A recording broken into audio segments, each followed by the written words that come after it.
SOC 2, compliance is supposed to be the gold standard for proving that an organization can be trusted with sensitive data.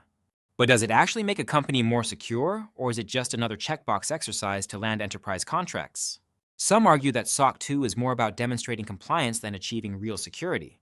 The framework requires companies to define their own controls, which auditors then assess for consistency. That means if a company's policy explicitly allows weak security practices, it might still pass as long as it follows its own rules.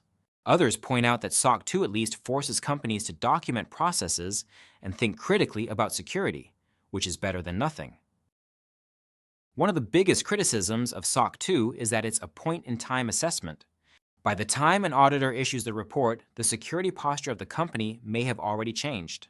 Unlike frameworks with continuous monitoring, SOC 2 is more of a snapshot rather than an ongoing assurance. This has led to a rise in tools that automate evidence collection and real-time compliance monitoring, but many companies still treat it as a once-a-year project. That means an organization could be compliant today and breach tomorrow with no impact on its certification. Then there's the issue of auditors.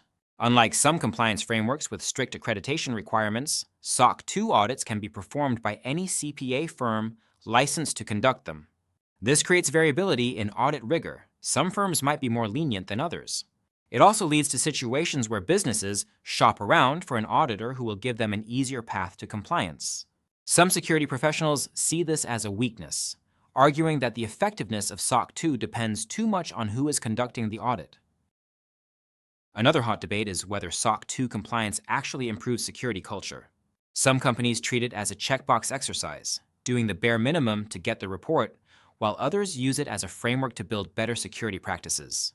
A security team might push for strong policies, but leadership may only care about passing the audit. In cases where executives see SOC 2 as purely a sales requirement, security teams often struggle to implement meaningful changes beyond what's strictly required. A common frustration is that SOC 2 doesn't prescribe specific technical controls. Unlike frameworks like ISO 27001 or NIST, which have clear security requirements, SOC 2 lets companies define their own controls based on their risk profile. This flexibility is great for customization but bad for consistency. One company might implement strict security measures, while another could take a minimalist approach and still be compliant. This inconsistency makes it hard to compare security postures between companies that both have SOC 2 reports. SOC 2 reports also aren't always public, which adds to the confusion. Unlike a certification that can be easily verified, SOC 2 reports are private documents shared at a company's discretion. If a company claims to be SOC 2 compliant, there's no easy way for customers to verify the quality of the audit unless they request the full report. This creates a situation where some companies use SOC 2 as a marketing badge without much substance behind it. Some companies are pushing beyond SOC 2 by adopting continuous compliance platforms that integrate security monitoring with compliance requirements. These tools aim to bridge the gap between compliance and real security by providing ongoing assurance rather than just a yearly audit. While this doesn't solve all the issues with SOC 2, it does address the problem of compliance being outdated the moment the audit is complete. Despite its flaws, SOC 2 remains a necessary step for many businesses. Enterprise customers often require it as part of vendor security assessments, meaning companies need the certification to close deals. This creates a dynamic where SOC 2 compliance is more about sales enablement than security maturity. Some argue that while it may not be a perfect framework, it at least forces organizations to engage with security in a structured way. But getting there doesn't have to be a painful manual process.